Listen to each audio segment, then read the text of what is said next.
Bonjour à tous, je suis ravie de vous retrouver aujourd'hui pour une nouvelle vidéo. Alors cette vidéo s'inscrit dans la série de la Voix du Cœur. Si vous n'avez pas vu les vidéos précédentes, je vous conseille de les visionner parce qu'elles sont toutes en lien. Et à chaque vidéo, j'approfondis un petit peu plus le lien avec la conscience, le personnage, l'étincelle. Donc pour bien comprendre tout le propos, je vous conseille vraiment de visionner l'ensemble des vidéos de la série La Voix du Cœur.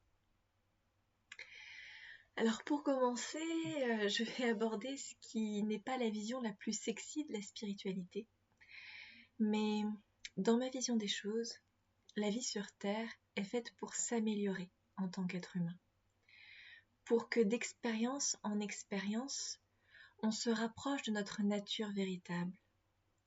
Pour mettre de la conscience dans nos comportements, dans nos schémas, nos émotions, nos réactions, nos histoires intérieures, autrement dit nos personnages. Et le rôle de la spiritualité, c'est de nous permettre de cultiver cette conscience et de nous apprendre à être présents à nous-mêmes. Et pour cela, il faut bien comprendre que la spiritualité n'est pas là pour résoudre la vie et la modifier selon les désirs du personnage. Elle n'est pas là non plus pour nous couper de la réalité ou pour nous enfermer dans une illusion mentale.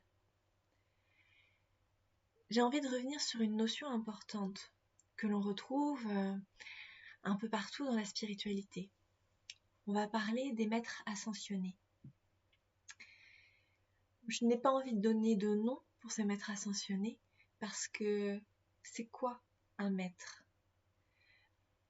C'est un disciple de la vie et il apprend de la vie. Celui qui ne se confronte jamais à la réalité de la vie restera au mieux un spectateur éclairé, mais il n'en fera pas l'expérience dans son corps, dans son cœur et dans son âme. Il ne saura jamais ce que ça fait réellement. Donc un maître ascensionné, c'est pas juste le nom d'enseignant spirituel. Ce sont vraiment des personnes, connues ou inconnues, qui ont choisi de devenir des disciples de la vie, d'apprendre de la vie et d'être bien ancrés dans cette vie. Malgré l'image que l'on peut avoir, qui a été déformée par le personnage, de maître ascensionné illustre.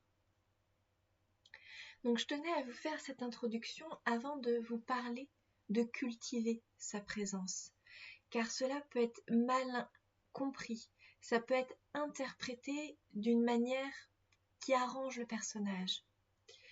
Et c'est d'ailleurs pour ça que l'essor de la spiritualité qu'on a eu ces dernières années s'est accompagné de ce que j'appelle une spiritualité paillette, parce que le personnage s'est emparé de notions et d'enseignements pour les détourner et pour les faire correspondre à ce que lui veut. Il se raconte une histoire avec ses enseignements spirituels. Et c'est très important d'avoir cela en tête avant de vouloir aller plus loin sur son travail de présence, parce que la présence, ce n'est pas un moyen de fuir sa vie. Vouloir cultiver la présence dans l'espoir que cela nous épargne les aléas de la vie ou la souffrance, c'est illusoire. Parce que la présence, ce n'est pas un joker ou un totem d'immunité contre la vie. La présence, ou le centre, comme on peut aussi l'appeler, c'est un état intérieur. C'est une manière d'être. C'est une vision de la vie, un point de vue sur la vie. L'état de présence, c'est quand nous mettons notre conscience sur le plan de l'étincelle, quand nous avons conscience d'être l'étincelle et que nous voyons la vie depuis ce point de vue. Mais il faut dire que dans nos sociétés, on ne nous enseigne pas comment être humain. Et dès qu'une expérience de la vie va se présenter, va se dérouler, on va souvent être pris dans un engrenage qu'on ne comprend pas. Et on va chercher à s'échapper de la situation inconfortable, douloureuse ou même souffrance. Autrement dit, lorsque la vie vient me proposer quelque chose que je n'ai pas envie de vivre, eh bien ça va réveiller des émotions, ça va réveiller mes pensées qui vont commencer à tourner en boucle.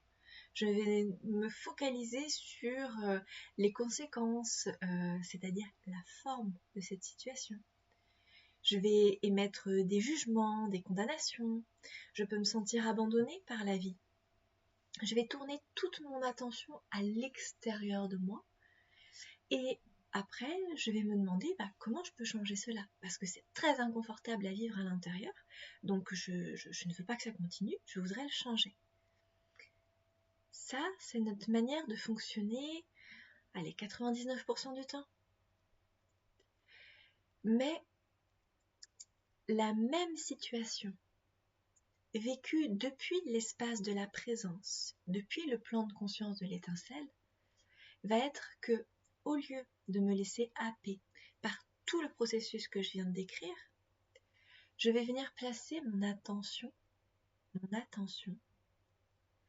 sur un plan de conscience au-delà des illusions. C'est pareil, les illusions, je les ai déjà abordées quelques fois. N'hésitez pas à aller voir l'e-book qui est gratuit sur mon site internet, qui est dédié au sujet des illusions. Depuis cet espace de présence, au-delà des illusions de séparation, des illusions de la matière, des illusions de jugement, de condamnation, depuis cet espace, je vais laisser le processus se dérouler. Donc ça veut bien dire que je vis les choses sans intervenir, je ne cherche pas à les changer, mais je l'observe, je mets en lumière tout ce qui se passe en moi à ce moment-là. J'observe, je n'analyse pas, on va en reparler après. Et depuis cet espace intérieur, depuis cette posture intérieure, des prises de conscience vont pouvoir se faire. Ah, c'est intéressant, dans telle situation, c'est venu activer telle réaction. Je n'avais pas vu que j'entretenais encore telle croyance. Ah, c'est ça que la vie veut m'apprendre, etc., etc.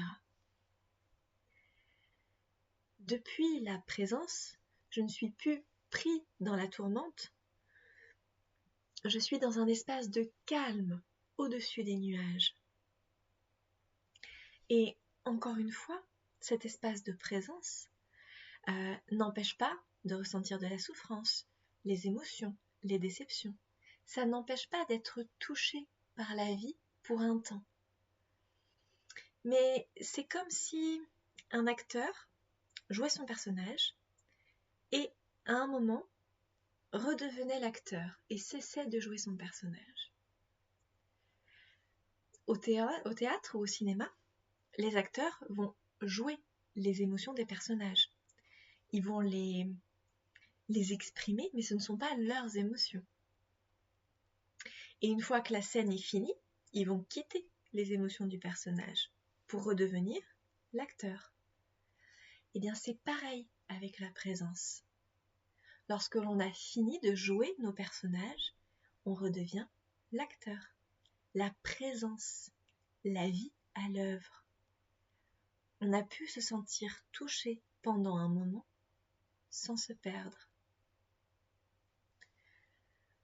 Aujourd'hui, la grande majorité des personnes se perdent dans ce processus et ne savent même pas qu'il est possible de s'en extraire, qu'il est possible de vivre les événements depuis un espace de clarté, de conscience, de non-jugement et d'apaisement. Parce que si on peut être touché pendant un temps par la situation, on va revenir à s'élever au-dessus de cette situation et elle n'aura plus de prise sur nous. On retrouvera de la sérénité à travers cette situation. Et comme je le disais, on ne nous apprend pas dans nos sociétés à être humains. Mais ce que la société ne nous apprend pas, la vie est là pour nous le rappeler. La présence, c'est un état naturel pour l'être humain. Mais cet état naturel, il est caché sous des couches et des couches d'inconscient et de personnages. Et c'est important de se rappeler que c'est un état naturel parce que c'est un état que nous avons tous en nous. Nous sommes tous capables d'accéder à cet état de conscience, d'accéder à cet état intérieur. Il n'est pas nécessaire de le créer de toutes pièces. À partir de là, on voit que cultiver sa présence, ça revient à voir les couches de poussière, d'opacité, de contrôle, de peur, de croyances que l'on a entassées à l'intérieur de nous. Et du coup, cultiver sa présence, c'est laisser ces couches se dissoudre d'elles-mêmes. Ici, je vais vous demander de faire preuve d'une grande subtilité, parce que souvent on confond laisser se dissoudre ces couches d'elles-mêmes avec le fait de vouloir les enlever, de vouloir les guérir, vouloir les faire disparaître. Imagine un grand mur devant toi. Il te bouche entièrement la vue. Tu ne vois rien d'autre que ce mur. Et là, il y a une brèche qui se forme dans le mur. C'est la vie qui, par ton expérience désagréable, est venue te challenger dans tes fondations et du coup, ça a créé une brèche dans ce mur. Tu peux accepter le mur, tu peux accepter la brèche, l'ouvrir un peu plus s'il y a besoin, avec un peu de travail intérieur, avec un peu de travail de conscience, et tu peux la traverser pour avancer et franchir ce mur. Ainsi, tu transcendes l'expérience que la vie te présente. Tu peux aussi décider, toujours devant ton mur, cette brèche, tu peux décider de reboucher la brèche. Ça, c'est le « je veux modifier la situation, je veux guérir ». Qu'est-ce qui se passe quand tu es face à un mur et que tu rebouches la brèche ? Tu viens de t'enfermer au pied du mur. Tu viens de t'enfermer dans ton illusion. Il y a une dernière solution. Tu peux aussi décider de déconstruire le mur pierre par pierre et de toutes les examiner, de toutes les classer. Ça, c'est le « je dois tout comprendre pour me libérer ». Je dois décortiquer, analyser tout ce qui se passe en moi. Mais tu imagines bien que cela va te bloquer pour un long moment. C'est le contrôle qui te détourne de C'est le contrôle qui te détourne de l'essentiel et qui est de profiter de l'occasion de franchir le mur. C'est ça l'essentiel. La vie te propose une brèche pour que tu puisses avancer, franchir cette illusion. Voir, mettre en lumière une de ces couches, c'est comme créer une ouverture dans le mur qui nous sépare de la conscience. On s'offre ainsi la possibilité de le franchir. Alors que vouloir faire disparaître le mur ou guérir le comportement, c'est comme calfeutrer la porte et la condamner. Dans le premier cas, celui où on accepte le mur, où on accepte la brèche, où on déblaye peut-être un petit peu le pourtour pour pouvoir passer, et on s'engouffre dans cette brèche et on avance, on ouvre sa conscience, on se libère des illusions. Dans les autres cas, on intervient pour modifier ce qui ne nous convient pas, et on reste enfermé dans son illusion. En fait, la présence, on la trouve dans l'exact inverse de ce qu'on a l'habitude de faire. On la trouve en cultivant la sécurité intérieure, le lâcher-prise, la confiance en la vie, en allant au-delà de la volonté et de la vision du personnage. Cultiver la présence, ça demande d'élever sa conscience jusqu'à se fondre avec son étincelle. Et je n'ai pas de méthode toute faite à vous transmettre pour cultiver la présence. Bien sûr que des pratiques de pleine conscience, comme la méditation, le yoga, le breathworking et bien d'autres peuvent vous aider, à condition qu'on ne les utilise pas pour combler la brèche et s'enfermer au pied du mur. Mais cette présence, elle se cultive surtout en portant de l'attention sur sa vie, sur son état intérieur, en se détachant du personnage et en franchissant les voiles de l'illusion pour passer de la conscience du personnage à la conscience de l'étincelle. Et ça, c'est la vie qui va vous montrer comment faire. Il n'y a pas de méthode miracle. Suivez le processus de la vie. Pour vous parler un petit peu de mon exemple, personnellement, en début d'année, je faisais une séance de journaling, donc c'est écrire dans un journal certaines choses qui peuvent passer par la tête, certaines intentions. Et lors de cette séance, j'ai demandé à la vie de me faire ressentir le divin, la présence en moi.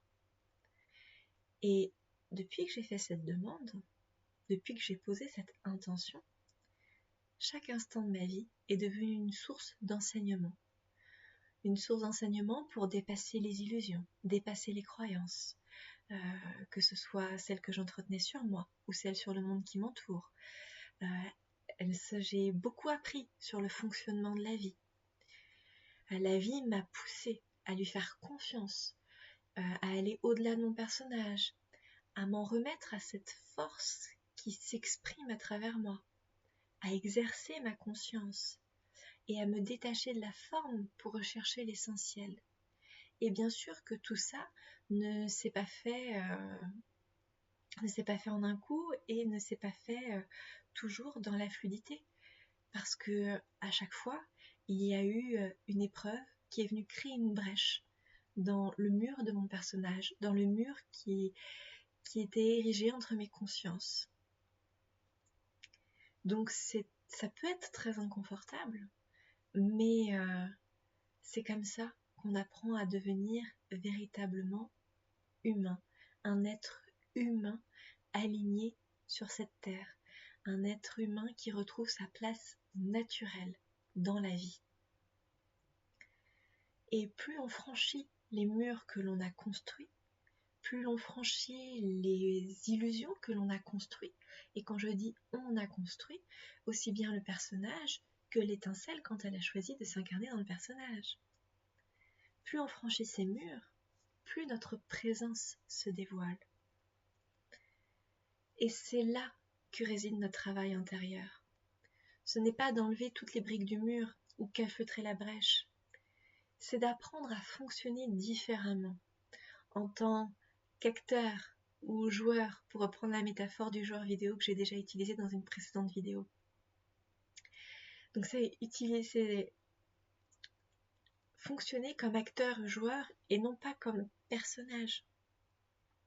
C'est adopter un nouvel état d'être et choisir la conscience à chaque fois que la vie nous le propose.